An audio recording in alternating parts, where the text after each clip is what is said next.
I'm gonna work through some thoughts here, some big thoughts, and I'm reaching the edge of my ability here. So this isn't going to be a pretty video, but it's going to have insights, and it'll maybe just serve as a good jumping off point for somewhere in the future.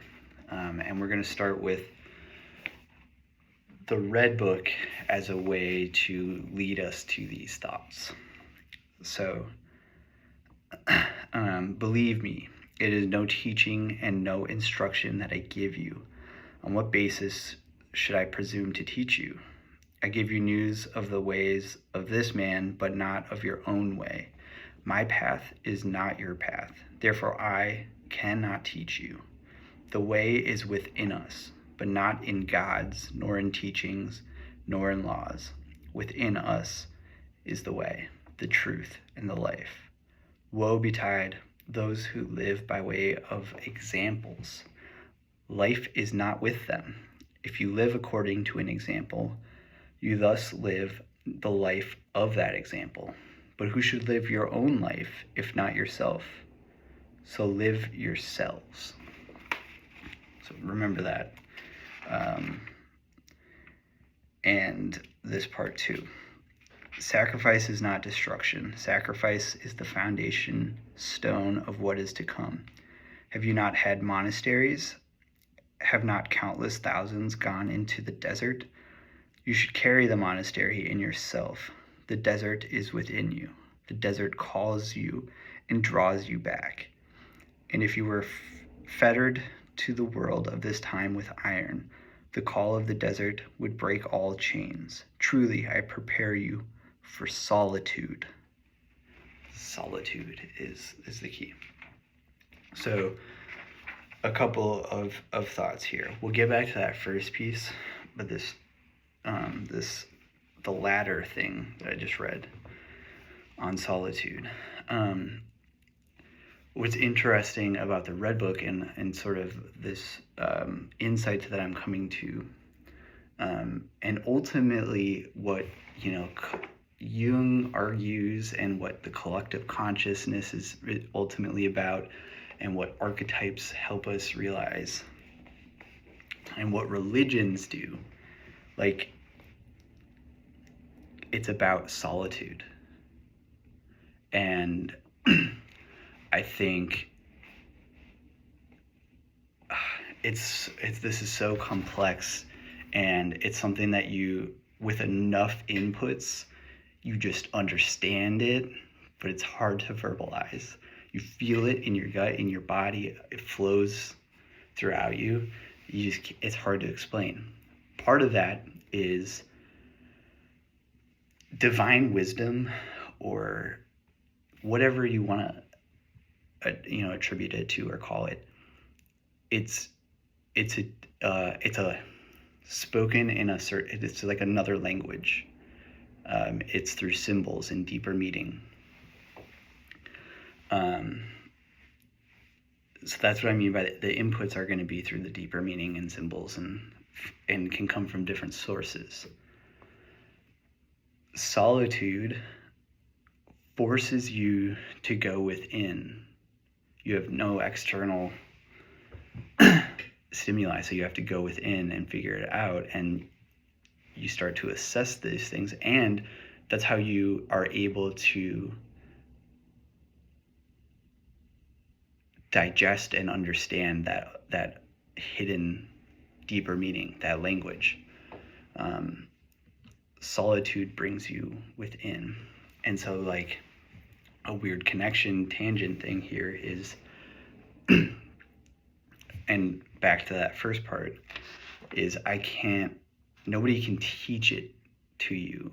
Like, my words alone here, no matter how enthusiastic I get about it, and no matter if I do find the words to perfectly capture how I feel it, every person needs to do it themselves, and finding God, which I hesitate to say because it's so loaded, but hopefully through this conversation I can expand on that more. But it's a very individual process, and it's not going to be the same for everyone. And the key to it is,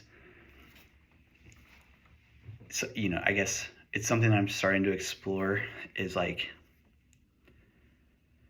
belief is a factor.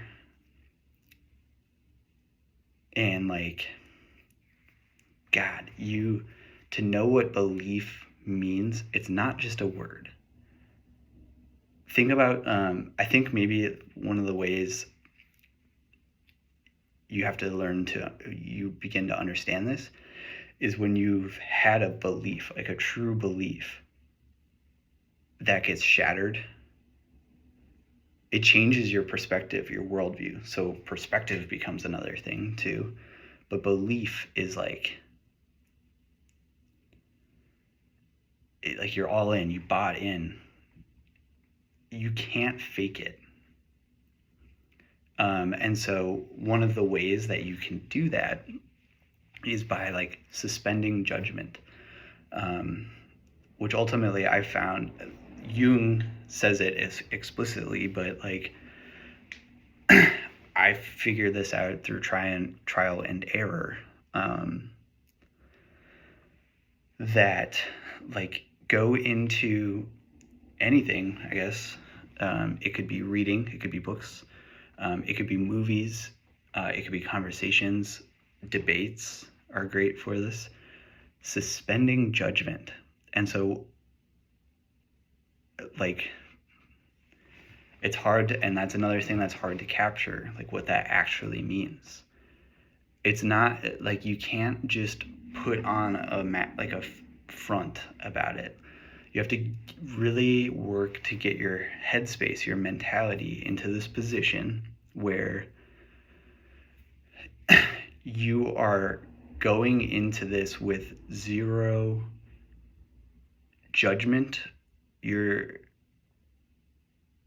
In some cases, it might be like, I'm going to go into this blindly and see what I can take away from it. Or it might be going into it with, I think sometimes a helpful thing to help you suspend judgment is like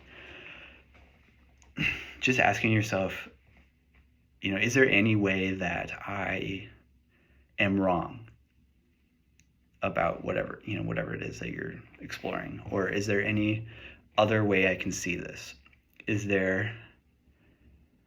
Or even if I'm mostly right, is there some truth to the opposite side that I should be aware of, because it will strengthen my argument? Like, it's going into these things with like no agenda,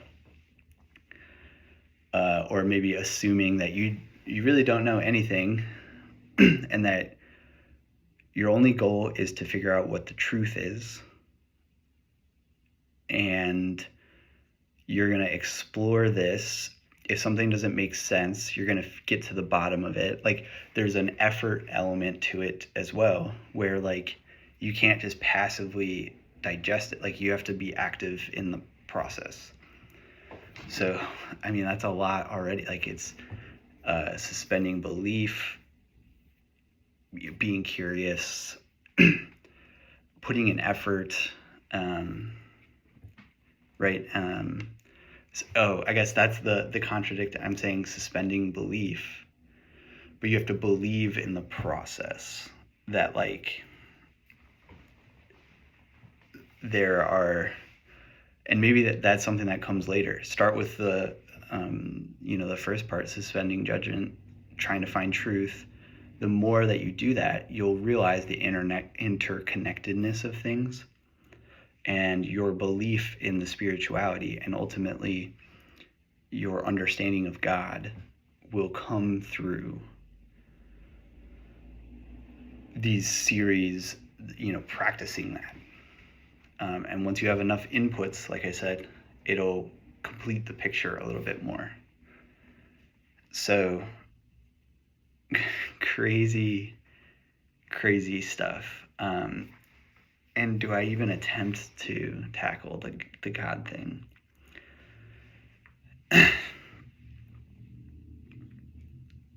I am being like wary, and I'm grateful that I've been given the chance to like freely, like from my own point of view, explore this. um, like I think my view of this has changed so much and so frequently that I can't say anything for certain right now, other than I believe that God exists. Like I feel it. I've experienced it. I know it to be true. But as I currently experience it, it's not in any religion or it's not as standardized as people want it to make it. I don't know why that has become our default. And I think that maybe that's part of what our Jung is arguing. And let me clarify on the Red Book is I'm only really about halfway done.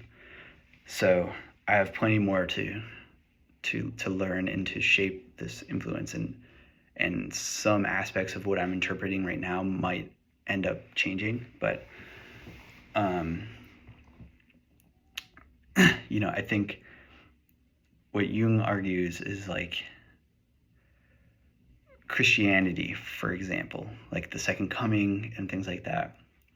It's not really about like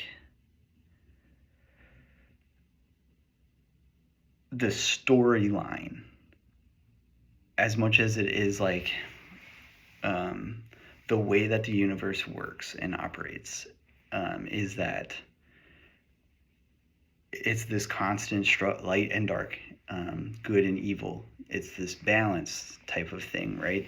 And humans aren't very good at balance. And so, sort of in a predestined way,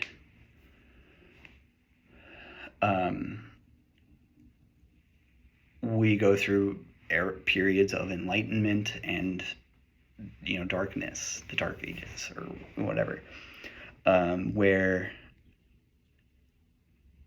humans are, collectively, the collective conscious is really in tuned to God. And then there's periods like right now where we're very far away, and there's the idea of the second coming and the vicious side of God according to Christianity is more about like it's the universe. It's like kind of the natural laws of how things operate is that like everything gets back to this balance point, this equilibrium, or at scale, if you were able to zoom out, it's kind of like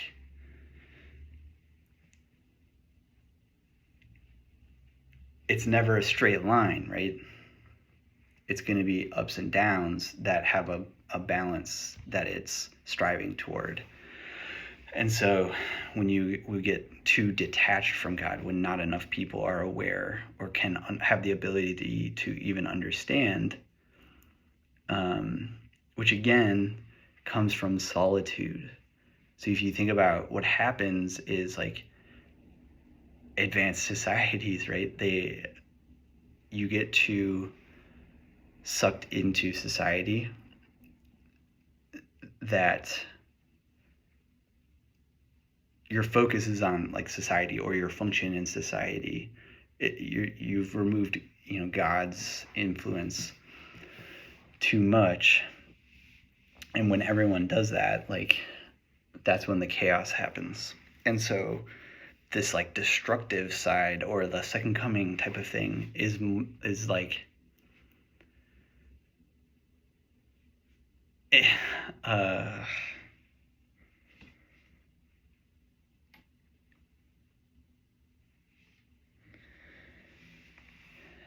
it's more like scientific than people are giving it credit for. But like, so that being said, like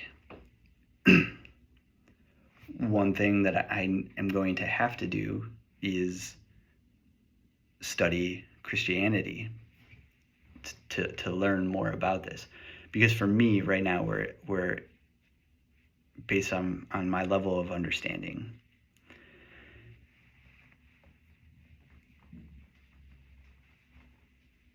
it's not he's, God is not a guy who wants you to act in a certain way. It's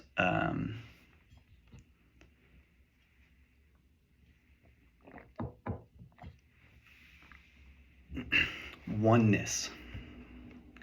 The way that I still feel it or experience it is more about oneness.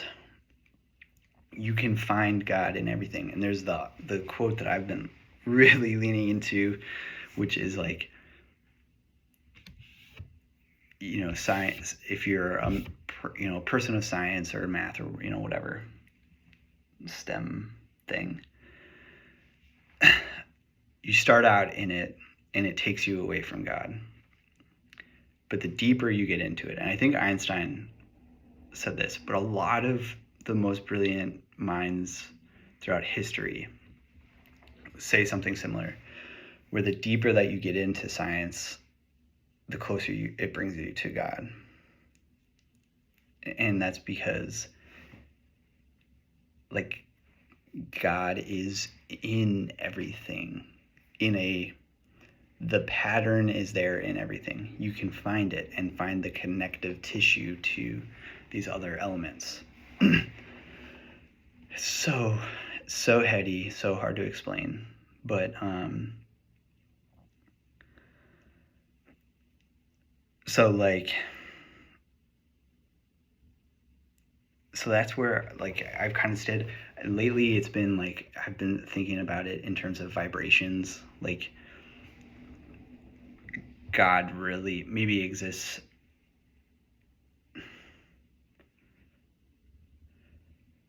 to my level of understanding right at this moment, which I'm starting to think is going to change, but that the purest form of God is in vibrations. That, right, that's at the beginning there was a word and the word was God. That would be vibrations expanding out into the universe. The Big Bang is an explosion, right? But what's ultimately happening is the particles explode out and vibrate in a particular way. That is the underlying essence. That's why language matters, because the language that you're using is the vibrations. Music, everything. It's how things are formed, is based on their vibrational tendencies. So that's how I've been thinking about it a lot lately. What Jung is doing is really challenging me. And it's this frustrating thing, because I know, like, the archetype stuff is not always well received. No one talks about archetypes more than, like, Jordan Peterson. And there's something of, and weird side tangent right here, because it's been a thought thread that has popped up a few times over the last month. There's something I don't trust about Jordan Peterson. And, based on, again, if we're piecing together these things, like what I know of alchemy and magic, I think maybe he's an example, and rhetoric, an example of dark magic. Like, he really does understand, but he's the dark force. He's bringing in a dark energy. So like, one thing I would love to do is, like, have a chance to, like, I would research what he has said, what he's saying, and maybe, like, if I came to this conclusion, my hypothesis would lead me to think that I would, be able to say to Jordan Peterson, like, I think that you get it, but here's what you are conveying. Here's how it's being interpreted, right? Like he understands the thing, right? And I can use what he is saying, talking about what he knows, to say you are operating as the darker beings. And I don't know if I don't think that's your intention, and I want to draw that to your attention so that maybe you can tailor it. So, and something that Jung has talked about, in alchemy they talk about, people can, and that's the thing too, like you can achieve certain levels, but only certain people with the right intentions or motivations or whatever it might be can keep ascending to higher levels. And I think he's just gotten hung up on the wrong level, whatever. But the archetypes. So interesting on going within, which has a number of tangent branches here, because for one, my inability to visualize becomes a huge barrier to a lot of this. So I can't visualize to even sort of intentionally do these things, but I also don't dream very often. And I certainly don't remember my dreams very often. So his basis of this exploration, that makes me feel, my initial reactions, either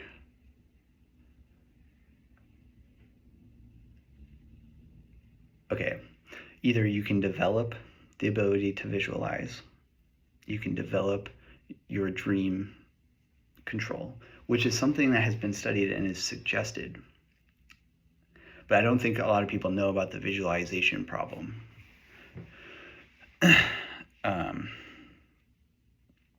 Whatever.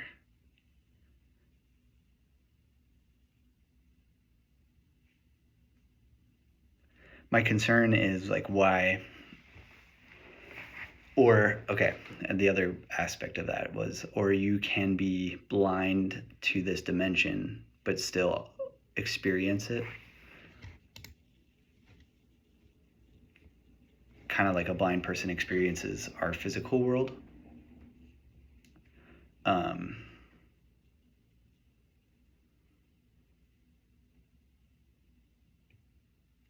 But yeah, I will talk about the archetypes, but I'm going to have to respond to some messages really quick.